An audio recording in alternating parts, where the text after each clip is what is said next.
Good morning, everybody. Welcome to our service, the 3rd of May, 2026.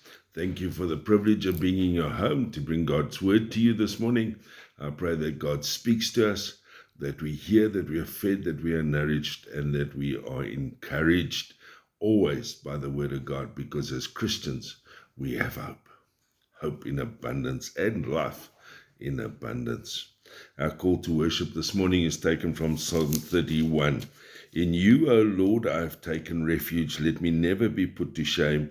Deliver me in your righteousness. Turn your ear to me. Come quickly to my rescue. Be my rock of refuge, a strong fortress to save me. My times are in your hands. Deliver me from my enemies and from those who pursue me. Let your face shine on your servant. Save me in your unfailing love.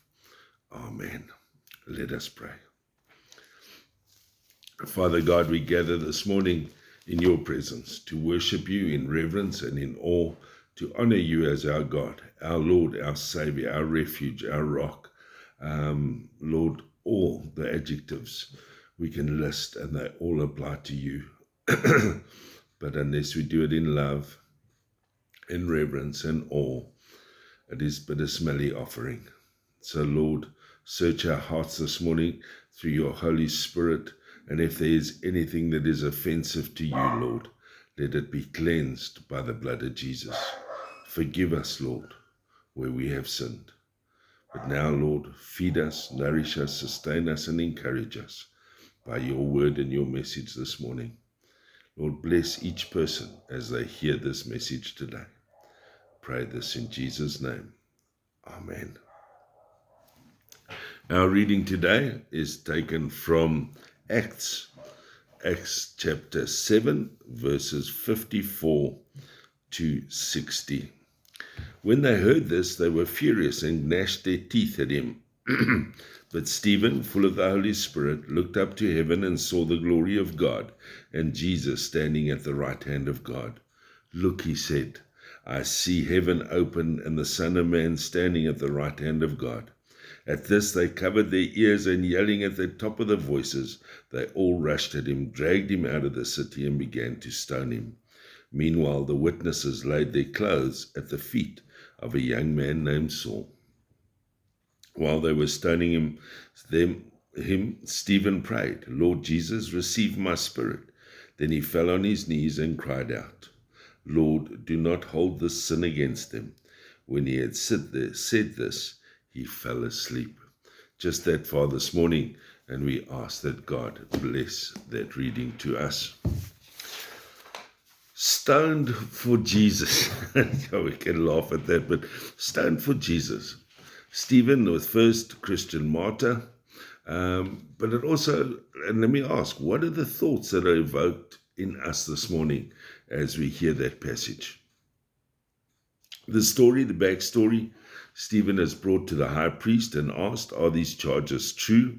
And he replies by going back through the Old Testament, through the history of Israel, starting with Abraham and his journey, the famine, Egypt, Canaan, Joseph, Moses, the burning bush, the journey out of captivity into a desert for 40 years, the golden calf, David, Solomon. He goes through all of that. And then Stephen ends his response with a bombshell accusation in Acts 7, 51 to 53, just before our reading today. You stiff-necked people, your hearts and ears are still uncircumcised. You're just like your ancestors. You always resist the Holy Spirit. Was there ever a prophet your ancestors did not persecute? They even killed those who predicted the coming of the righteous one. And now you have betrayed and murdered him. You have received the law that was given through the angels, but have not obeyed it. You have resisted Jesus, says Stephen, the Holy Spirit. You have resisted God. The high priest, the Sanhedrin, the church at that time, whatever you want to label, respond as we read in verse 54. They heard this and were furious, gnashed their teeth at him. And in verse 57, they covered their ears and yelled at him at the top of their voices. Pretty indignant, arrogant. What do you know? Who do you think you are? Is the comeback. Ultimately for them, blasphemy. Stephen, time to be stoned for Jesus. And then we get to our passage where we are today. We're going to get to that shortly. But I just want to, Scripture is an amazing thing. And when you allow yourself to engage with it and see with it and get to know it more and more every day, things jump out at you as you read a set passage like ours. Like, for example, today, starting with the Sanhedrin, they were furious and dashed their teeth at him. The thought took me back to the Sermon on the Mount in the Beatitudes, where Jesus says in Matthew 5:10-12, "Blessed are those who are persecuted because of righteousness, for theirs is the kingdom of heaven. Blessed are you when people insult you and persecute you, falsely say all kinds of evil against you because of me. Rejoice and be glad, because great is your reward in heaven, for in the same way they persecuted the prophets who were before you." Also, 55 and 66, we read that Stephen was full of the Holy Spirit, looked up to heaven and saw Jesus, the Son of Man, standing with God the Father. The thoughts? We're about to enter the season of Pentecost, the coming of the Holy Spirit, and a sad question that prevails. How full of the Holy Spirit are we? And by extension then, are we resisting the Holy Spirit? Stephen looking up and seeing Jesus, that must have been an amazing sight, similar to the one Peter, James, and John had when they experienced the transfiguration of Jesus in Matthew, Mark, and Luke. His clothes became dazzling white, whiter than anyone in the world could bleach them. There appeared before them Elijah and Moses, who were talking to Jesus. There's that picture of awe and wonder. Isaiah the same, when he entered the temple and God's robe filled the temple, that awe and wonder. And for Stephen to see that must have been amazing. Also, at that stage, and this, I don't know if anybody saw this, in that stage, Saul, or still Saul, he later becomes Paul, was holding the coats of those that were doing the stoning. Paul saw it all. And it asks us the question this morning, how many of us seen it all? How many of us know it all? And yet we are still not moved to allow the Holy Spirit full access into our lives. How many of us are still reticent and restrained when it comes to the Holy Spirit? Stephen then prays, "Lord Jesus, receive my spirit." Takes you right back to the cross. We sort of between Easter and Pentecost, the words on the cross, Luke 23:46, Jesus cried out, "Father, into your hands I commit my spirit." When he said this, he breathed his last. Another take back is verse 60. Then he fell on his knees, cried out, "Lord, do not hold this sin against him." When he had said this, he fell asleep. Which again takes us to Jesus' very first words on the cross in Luke 23. Jesus said, "Father, forgive them, for they do not know what they are doing." And they divided his clothes by casting lots. It's amazing how Scripture is so intertwined, and it cannot be man-made. It cannot be anything but of God. Scripture is amazing. I pray that all, as we journey with God, get to a place where we are absolutely blown away by Scripture. So let's get to the text. What does it mean for us? What does it teach us today? And it's not easy. It's quite tough. The first thing that we come to see is that following Jesus comes at a cost. Whether it's obedience, whether it's surrender, whatever it is, at a personal level, but it comes at a cost. One of the things that I've come to learn over my journey with Jesus, it often involves enduring and persevering rather than escaping trials. A.W. Tozer, in his book, The Wisdom of God, simply says, "The way of the pilgrim is the way of peril." I can relate. I don't know if you can. Jesus in John 16:33 says, "I have told you these things so that in me you may have peace in this world. You will have trouble, but take heart, for I have overcome the world." You will have trouble. It's a promise. It's part of our lives. So why do we expect anything less? Why do we expect the easy option? Stephen was stoned for Jesus. Peter crucified upside down. Andrew crucified on an X-shaped cross. Thomas speared in his side. James beheaded, just to list some of the disciples' deaths. And it does not stop there. That persecution continues to this very day. There are still people losing their lives for Jesus. And Jesus warns us in John 6:15-20 that because he was persecuted, so would we be. Because Jesus was persecuted, so would we be. In 2 Timothy, we read, in fact, everyone who wants to live a godly life in Christ Jesus will be persecuted. Not maybe, will be persecuted. Why aren't we?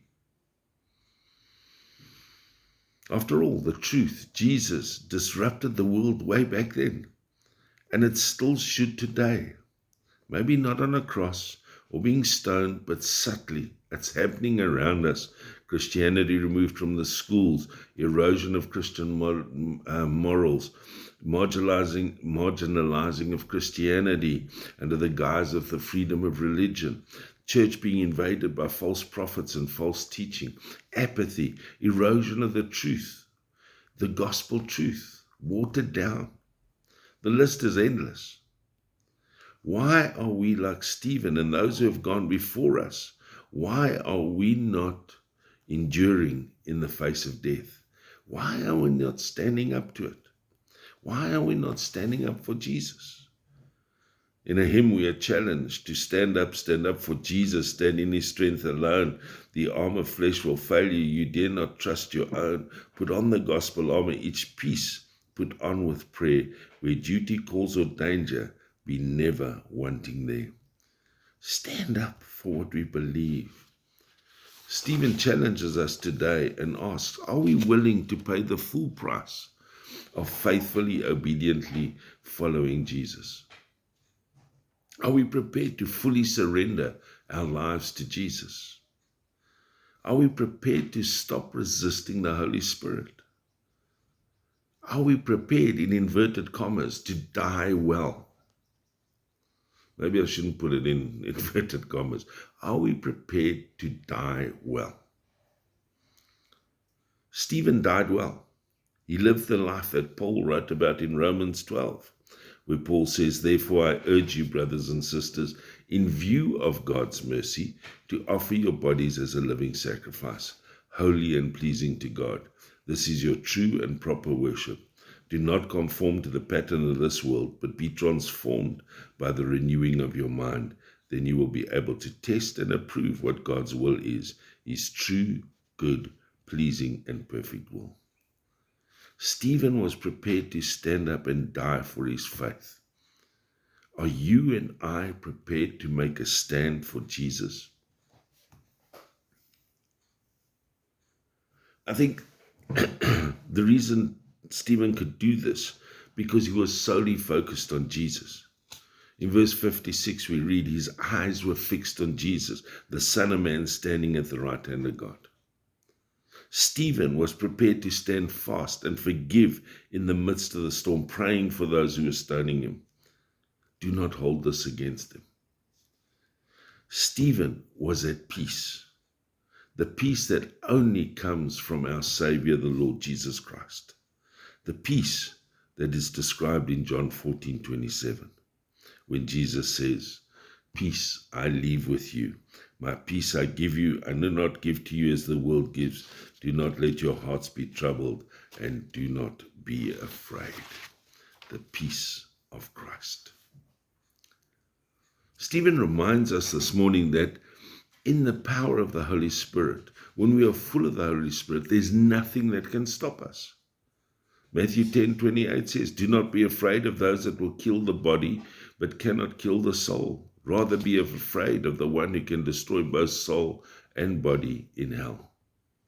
Hebrews 13 verse 6. So we can say with confidence, the Lord is my helper, I will not be afraid. What can mere mortals do to me? When we are filled with the Holy Spirit, we can know Philippians 4:13 and the truth of it. We can do all things through him who gives us strength. We can, as Stephen did, because of Jesus and being filled with the Holy Spirit, we can endure whatever life throws at us. And so in conclusion, just a few thoughts. With Pentecost just around the corner, how full are we of the Holy Spirit? Do we sit here today accused of resisting the Holy Spirit? 1 Thessalonians 5:19 commands us, do not quench the Spirit. Do not stifle the Holy Spirit, the revealer of the truth, says Paul. Be encouraged to look, keep your eyes on the prize, Jesus. That's where we need to go. Be willing to pay the price and faithfully follow and stand up for Jesus. Remember this, our lives, our dreams, our death are not in the hands of man, but in the palm of the hand of Jesus. And finally, as one preacher said, Christians can face death with hope because they know that Jesus conquered death and that as Christians we will be with him after death. Stephen saw Jesus in heaven ready to receive him. Do we? Amen. Let us pray. Lord, as I wrote the sermon, as I prepared the sermon, it took a completely different tangent to where I thought it was going to go. And I thank you, Lord, for the challenge that you've placed before us this morning. Stephen's ultimate push or challenge or stand was simply, you resist the Holy Spirit. And that reflects on us this morning. As Christians, as churches, as individuals. Lord, do we stifle, do we resist the Holy Spirit? And if so, Lord, we pray this morning that you will break every hold that is stopping us from stepping into the fullness of Christ Jesus. Thank you for your message this morning, Lord. In Jesus' name we pray. Amen. Thank you for joining us this morning. I pray that you were truly blessed, that you enjoy it. Seasons are changing. Can you believe it? I got a jersey on. But yeah, it's quite chilly. And winter's about upon us. Our bonsai trees have been put into safekeeping away from the frost. And I just pray that you look after yourselves. And remember, Jesus loves you. And so I say to us all this morning, now may the grace of the Lord Jesus Christ, the love of God, and the fellowship of the Holy Spirit be with us all, both now and forevermore. Amen. Go in peace to love God's world. Amen.